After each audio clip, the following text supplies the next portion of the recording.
What should we make for the New Year's feast? It's that time of year again, I mused. I'm Sherry, a 31-year-old professional. Most of my female colleagues have left the company for marriage or childbirth, leaving just one single woman and one married woman besides me. With new young employees constantly joining, the three of us joke about already being the senior ladies here. I've reached a supervisory role, but advancing further seems tough. Still, I'm content, working for a stable company, earning a decent salary, and enjoying time with my colleagues. My husband, Kevin, is 2 years younger than me and is climbing the corporate ladder smoothly, well regarded by his bosses. Both of us work full-time, and since we don't have kids yet, we live a comfortable life. We're usually frugal, except for special occasions like vacations or birthdays. Neither of us is into brand name stuff, and we don't have many material desires, preparing for the possibility of having a child and enjoying life together. If we don't have children, we'll save money and live happily regardless. As soon as Halloween ended and the city transitioned to Christmas decorations, I started thinking about the new year. Every year, Kevin and I prepare a New Year's feast and drinks to bring to my in-laws. Somehow, this has become the norm. The first New Year's after we got married, my mother-in-law asked me to pick up a ham she had ordered. It turned out she hadn't paid for it yet. I brought her the ham, but she didn't mention the money. I assumed she would settle up later, but that never happened. When my husband casually asked her about it, she said she was busy and would handle it later. Then, when my husband wasn't around, she remarked, "You can at least pay for the ham, right? After all, we are the ones preparing for New Year's here." I wouldn't have minded paying, but the way she said it without even a thank you was irritating. We had already bought drinks and snacks as she had requested, and even brought New Year's gifts. It's an hour away by car, so I can't stay overnight. I wondered what preparations were actually needed. If she had said she was making a homemade feast, I would have been impressed, but she had just bought everything from the store, and there were no New Year's decorations. I convinced myself that hosting is hard work and decided to let it go. The following year, my mother-in-law asked us to bring not just drinks and snacks, but also the entire New Year's feast. We complied, thinking it was only a few times a year that we visited my husband's parents. When we arrived, his sister and her husband were there too. They ate so much that it was no wonder they were that size. The feast disappeared in no time, and I barely got any. "Next time bring more, we are here for 3 days. This isn't enough," my mother-in-law said. "Oh, this seems a bit scant, don't you think? Make sure to bring more next time," my sister-in-law added. I gave a non-committal nod, overwhelmed by their energy. My husband gave me an apologetic look. You see, my sister-in-law and her husband never bring gifts when they visit, not even for New Year's. They gulp down drinks like water, never even bringing a can of beer, and don't give anything to our parents or us. On the contrary, I always prepare New Year's gifts for my in-laws and my sister-in-law's family. According to my husband, his mom has always spoiled my sister-in-law, taking her everywhere and buying her anything she wanted. Maybe that's why they think they don't need to bring anything. I'm also surprised at how nonchalant my brother-in-law can be about it. They relax without bringing a gift, indulge in the food and drinks we prepared, and don't offer to help clean up. I couldn't imagine being so inconsiderate, and my husband would certainly offer to help if we were at my parents' house. "Just relax and sit," my mom would say. But I appreciate my husband's willingness when he asks, "Is there anything I can do?" Last New Year's, we received a shipment of crabs from relatives in Alaska. Knowing there was too much for just us, we brought some to my in-laws, where it became an instant hit. "You've really outdone yourself, sis. This crab is amazing," exclaimed my sister-in-law, ecstatic, anticipating they would devour most of it. I brought the crabs still in their shells. Peeling crabs is a skill I've honed since childhood. My relatives used to send them to my parents. As we gathered around the dinner table, I swiftly peeled crabs for my husband and myself.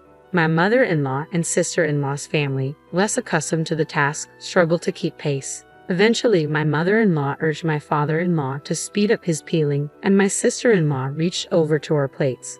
"You're so good at this. Could you put some on my plate next?" she asked. Without protest, I became the designated crab peeler for my sister-in-law and her husband, even when my husband remarked, "You're not children. Peel your own." They paid no mind. To make matters worse, not a single thank you was uttered. Later, as if they truly enjoyed it, they even mentioned, "Can't wait for more crab next year." Yet, according to my mom, this season's catch wasn't good. For this year's New Year's feast, I had a particular idea in mind. "Hey, what do you think? I showed my husband a catalog. A restaurant in Minnesota had teamed up with a department store to offer New Year's meals for the first time. Thanks for always taking the lead on this, but my folks might not fancy it. Let's aim for something more budget-friendly. This seems a bit pricey, he suggested. I understood his point, yet I didn't want to settle for something merely abundant but lacking in flavor. You never know what snide comments might arise, and I wanted my reserved father-in-law and kind-hearted husband to enjoy a delicious meal. Despite my frustrations with my mother-in-law and sister-in-law, it was New Year's, after all. If it resulted in a good time, then all the better. That sentiment lingered as I shared some good news with Kevin. The Minnesota restaurant preparing this New Year's feast was where a friend Mary had tied the knot. Remember her wedding? I asked him. Ah, Sherry's best friend from high school. She came all the way from Minnesota. Yeah, I'd love to visit her restaurant someday. So this department store has been trying to get me on board for 2 years to supply them with New Year's dishes. Turns out they're a bit anxious, so they're offering a 30% discount to family. Oh, really? So we're included in that deal? Yes, she said it's a special offer, and it's not just about the discount. They're also looking for feedback, so we'll fill out a survey afterward. Got it. Well, let's make the most of it for this new year. And then came New Year's Day. The feast, drinks, and snacks were all packed and ready to go. The takeout boxes for the feast were nearly double the usual size, thanks to Mary, who mentioned they offered extra large ones. The whole package weighed almost 13 pounds, requiring careful handling to load into the car. Remembering last year's traffic jam, we opted to leave early. The roads were clear, and we arrived sooner than expected. As we rang the doorbell, my father-in-law greeted us warmly. We exchanged New Year's wishes and stepped inside, but my mother-in-law was conspicuously absent. She might still be sleeping, my father-in-law apologized. I called her, but she hasn't come down. Is she not feeling well? I inquired. No, it's not that. It wasn't the crack of dawn, but here we were, all set to celebrate New Year's, and she was still asleep after asking us to prepare everything. I couldn't help but feel irritated. Exchanging frustrated glances, we sighed, realizing that complaining wouldn't change anything. I took over making coffee for my father-in-law. I knelt in the spot where everything had been, a routine my mother-in-law always requested of me. My sister-in-law likely had no clue about this tradition. Unlike my mother-in-law and sister-in-law, my father-in-law exuded calmness. Conversations with him were always reassuring. My husband, gentle and comforting like his father, seemed to take after him. They even shared a striking resemblance in their smiles. As we sipped tea with my husband and father-in-law, a rare sense of ease settled over me at my in-laws' home. That moment, I decided to let my father-in-law, who seldom received proper appreciation, enjoy the New Year's feast. I began unpacking the oversized take-up boxes, and my husband quickly fetched plates. This spread looks extravagant this year, Sherry. I'm sorry you're always the one doing all the work, my father-in-law remarked. Don't worry about it, father-in-law. This is a special New Year's feast from a restaurant in Minnesota, I replied. Wow, that sounds wonderful. With all this food, I'll have to give you a proper thank you this year, he said appreciatively. Both my husband and I exchanged bewildered glances. My father-in-law mirrored our confusion with a puzzled expression. About 10 minutes later, "Oh, Kevin, you're already here." Heavy footsteps echoed on the stairs as my mother-in-law emerged, appearing larger than when we last saw her during the summer. We were in the midst of exchanging New Year's greetings when we heard a car pull up outside. It seemed my sister-in-law and her family had arrived. "Mom, we're here." My stepsister burst through the front door with excitement. "Happy New Year." I greeted her warmly, but she skipped the pleasantries and eagerly asked, "Hey, did you bring it this year too?" Her eyes sparkled with anticipation. I bit my tongue, holding back my thoughts, and redirected my focus to the New Year's feast. This year I ordered some special New Year's dishes like Willy Bird turkey from Minnesota, I announced. Immediately, both my mother-in-law and stepsister expressed disappointment, chiming in with a disapproving, "What? No crab? It's New Year's. There should be traditional dishes like crab or oysters." I was taken aback by their reaction. I had gone to great lengths to prepare this feast, and not a single word of thanks was uttered. I had carefully selected quality dishes, even opting for larger portions knowing how much they eat. My patience was wearing thin. Remembering my earlier conversation with my father-in-law, I was about to respond when my sister-in-law casually sat down and started eating from the plate I had set aside for him. "Well, I'll taste test it for now, she remarked. Her husband joining her. Was basic etiquette a foreign concept to these people? Let's dig in. It looks delicious. My mother-in-law joined in eagerly. This roast turkey is amazing. And look at the size of that lobster. Not bad at all, she added as they quickly devoured the food. Dad, Sherry, let's eat too, my husband suggested, sensing my attention. I took a deep breath and decided to stay calm. My father-in-law hadn't started eating yet, and I wanted him to enjoy the meal before it disappeared. I also looked forward to sharing our impressions with our close friend Mary. Just as I reached for the roast turkey, my stepsister swooped in and snatched it away. Hey, I exclaimed, frustrated. I had reminded her countless times not to take other people's food, but it seemed she never learned. Well, I don't think so. Are you hungry too, sister-in-law? But I'm definitely not sharing this turkey. You broke your promise to bring crab, so it's only fair, I remarked firmly, feeling a sudden resolve. My mother-in-law chuckled along, oblivious to the tension building. Snap. Something inside me shattered. Really? Is that how it is? Enough. I decided then and there that I wouldn't cater to these people anymore. Just as I was about to act, my husband's voice cut through the air, rare in its intensity. Enough is enough. Startled by his firm tone, my sister-in-law hesitated momentarily. Let's go, Sherry, he continued, beginning to pack up the oversized take-up boxes. He methodically transferred the food from the large serving plates back into their original containers, and I quietly followed suit. Well, what's going on? What are you two doing? My sister-in-law and mother-in-law began to panic, but it was too late. As I closed the lids of the take-up boxes and placed them in a bag, my husband started gathering the drinks and snacks he had brought. We hadn't planned this, but our teamwork was seamless. All that remained was to load everything into the car. Turning around with a smile, I calmly stated, well, we're heading back to our parents' house. We won't be spending holidays or New Year here anymore. What? My mother-in-law and sister-in-law were taken aback.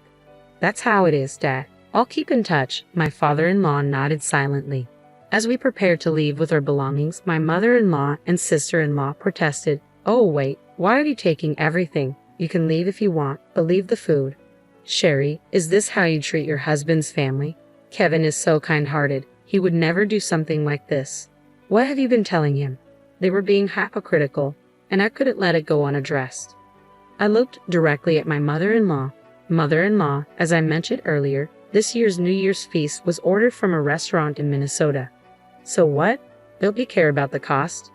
Why should I? You guys bought it, so it's none of my business, I retorted firmly.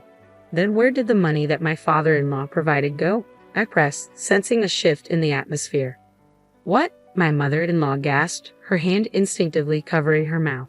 It dawned on me that every year my father-in-law had been offering money for the meals we brought, yet we never accepted it. Where had that money gone? My mother-in-law's expression paled, realizing she had been caught in her deceitful act. What are you talking about? She stammered, attempting to deflect. Are you still going to pretend you don't know? We were utterly shocked when my father-in-law told us, I exclaimed, frustration clear in my voice. My father-in-law looked equally stunned. It was only when he noticed our confusion that he realized we had never received any money from him. He had allowed his wife and daughter to mistreat us, thinking he was covering the expenses. Despite us bringing the food, my mother-in-law and sister-in-law had arrogantly consumed it, assuming it was paid for by him. What's happening? I've been giving you both extra money every year, even for transportation, haven't I? My normally mild-mannered father-in-law's voice rose in disbelief. Oh well, you see, my mother-in-law faltered, her eyes shifting nervously. Do you understand how much effort it takes to select and bring the food every time? Just moments ago, you were still asleep, I pointed out sharply. Well, she stammered, clearly caught off guard. Every New Year's, we strive to please everyone. It's not merely about the money. What truly stings is the absence of gratitude, I continued, my frustration mounting. Oh, my mother-in-law muttered, and my sister-in-law looked visibly uneasy beside her. My suspicions grew stronger. You were aware of the money Dad set aside, weren't you? In fact, you've been using it for your own purposes. I had struck a nerve. Considering how much my mother-in-law favored her, it seemed entirely plausible. What are you talking about? No, it's Mom, my sister-in-law protested, clearly flustered under my father-in-law's stern gaze. It was clear there was nothing more to discuss here. "Let's go, Sherry," my husband urged. "Okay, goodbye," I replied tersely. We packed our belongings into the car and drove away without a second glance back. "Wait, what about New Year's? We could bring over some roast turkey for you." I thought I heard the voice call out from behind, but I didn't turn back. At this point, suggesting sharing was utterly clueless. My husband's timing was impeccable, and I burst out laughing. From then on, we had a fantastic New Year's celebration at my parents' house. We savored a feast from the restaurant where my best friend Mary works. My mom even offered her critiques of each dish, prompting me to take detailed notes. As I compiled them, it almost felt like creating a formal review. We included these notes with a survey we received and were pleasantly surprised by an unexpected gift. Mary's family appreciated our thorough feedback and found our diverse tastes intriguing. They even extended an invitation to their renowned restaurant in Minnesota. While the invitation was lovely, what touched me most was seeing how cherished Mary is in her new home. It warmed my heart to know my best friend is thriving and happy. Regarding Kevin's family, it turned out my mother-in-law had been pocketing the money my father-in-law intended for us. She falsely claimed she had given it to us while she and my sister-in-law indulged in extravagant lunches at upscale hotels. Most of the funds were squandered on lavish meals. To make matters worse, more of my mother-in-law's financial dishonesty came to light, enraging my usually gentle father-in-law. She had underestimated him, assuming he wouldn't take issue with it. Now, she is facing the prospect of divorce. I was taken aback by this revelation about my typically calm and kind father-in-law. Perhaps it was his very nature that led him to be unforgiving about withholding money from his son and daughter-in-law. Basic courtesies like expressing gratitude and offering apologies were absent in my mother-in-law and sister-in-law's behavior. If only they had greeted us with a smile and a simple thank you. In hindsight, if we could have all enjoyed the meal together, the money wouldn't have been an issue. Despite their modest income, my sister-in-law and her husband had been living beyond their means, relying on my father-in-law's financial support. Now, he's made it clear he won't give them another cent.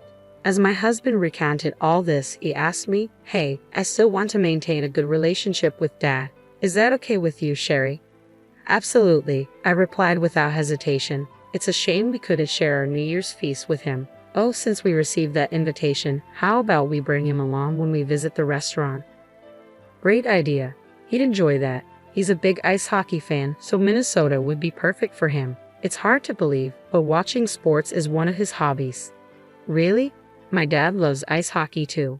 Our conversation continued effortlessly. I started thinking about how our fathers might get along just as well. Why not invite my parents along and plan a trip to Minnesota with everyone? The idea filled me with joy.